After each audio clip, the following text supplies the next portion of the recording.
Coming off a dominant performance in the Risen Star, first 50 points to the winner road to the Derby race, but will Magnitude, the winner of the race, be in the Derby?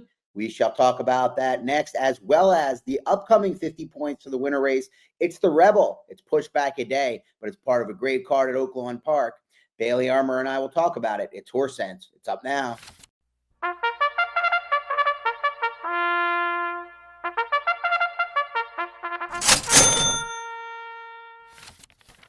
Welcome back to another episode of Horse Sense. As always, I'm your host, Bailey Armour, joined alongside the indomitable Scott Shapiro as we cover all of the best topics in horse racing around the country.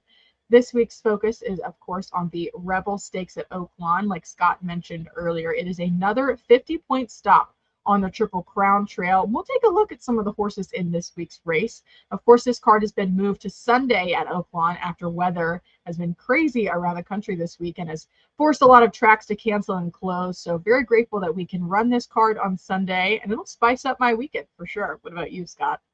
Definitely pushing it back to Sunday will cause a little bit of an audible, used to the big card, but it'll make for a big fun day Sunday in February.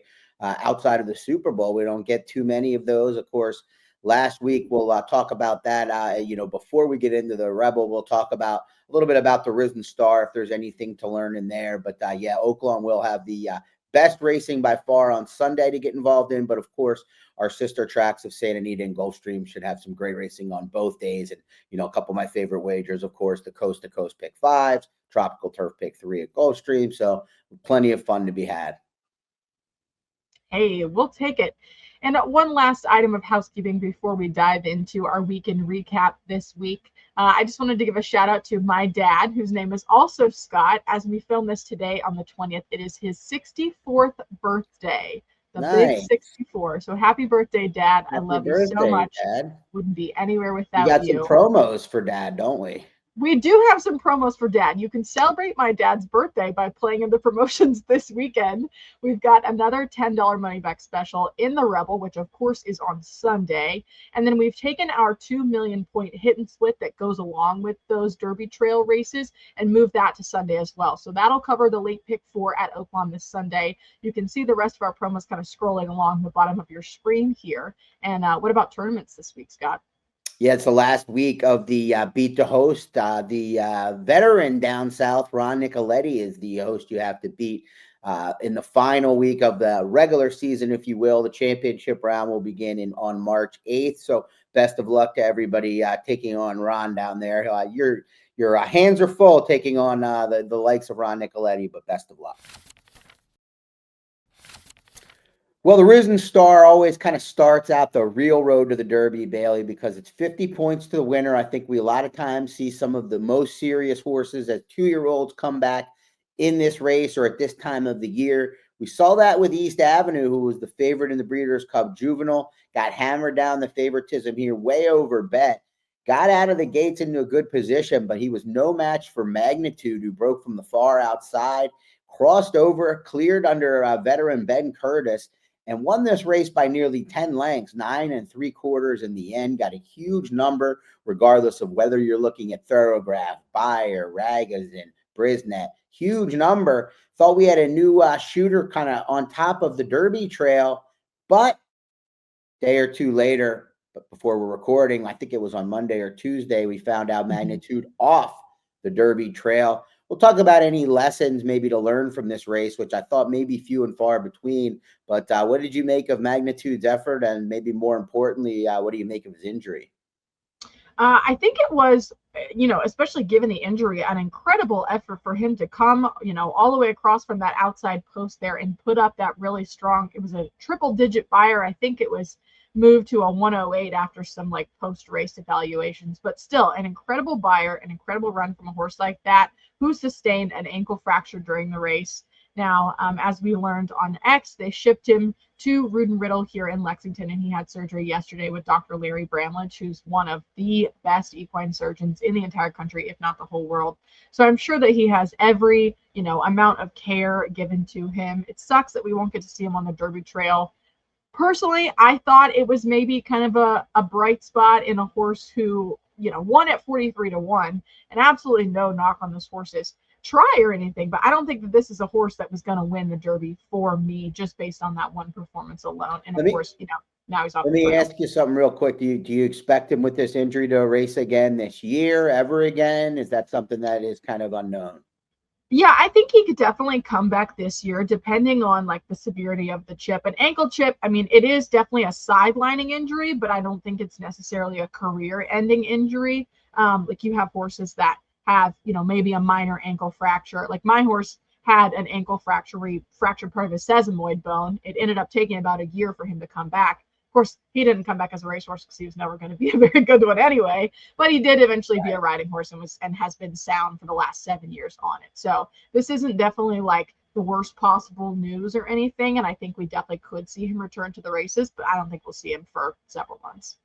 Well, it's disappointing. I was with you. I didn't know what to make a lot, and we'll try to take lessons away from this. The one lesson to be learned about the whole day, you heard one of the best trainers of all time in North America. He's got the most wins, Steve Asmussen, speak to it in plenty of his quotes after races that he felt the inside bias was intense.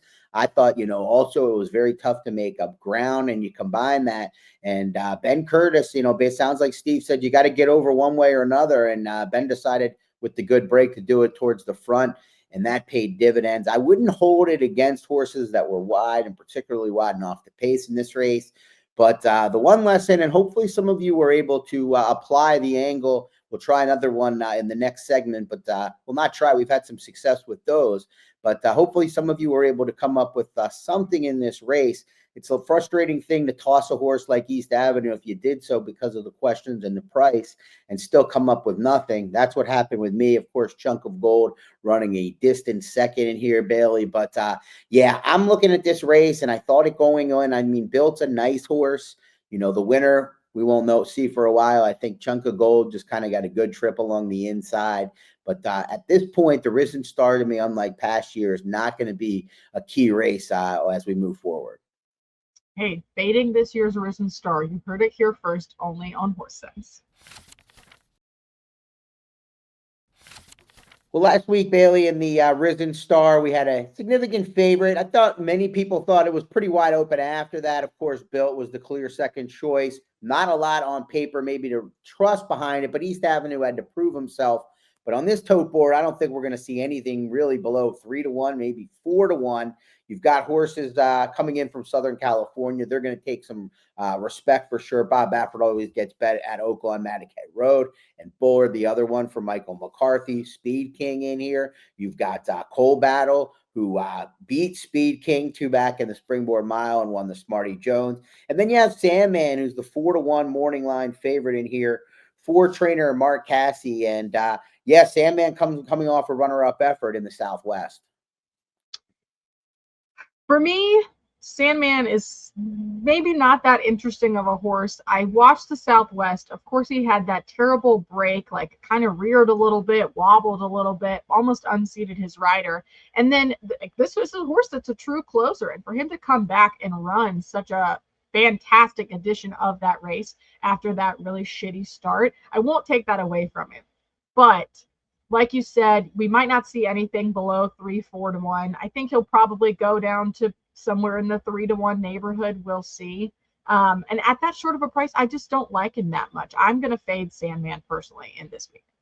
Well, I think the key point here with Sandman is price, and the angle that I think worth applying or discussing out of the Rebel. There's always a lot of them in these, young 3-year-old Derby prep races is betting horses after slow starts. Now, some horses always start out slow. Those horses you never really want to, bump them up because of the slow start. I don't think we're at that point with Sandman yet. He's not a speed horse like you mentioned. He's an off the pace type, but he doesn't normally break like he did last time. The question is, how much do you bump a horse up when he breaks slow like that? And how much of that, sometimes it can benefit horses. I know that sounds outlandish, but sometimes horses that struggle to relax off the pace, break a little slow, are forced to relax. That's not the case with Sandman here.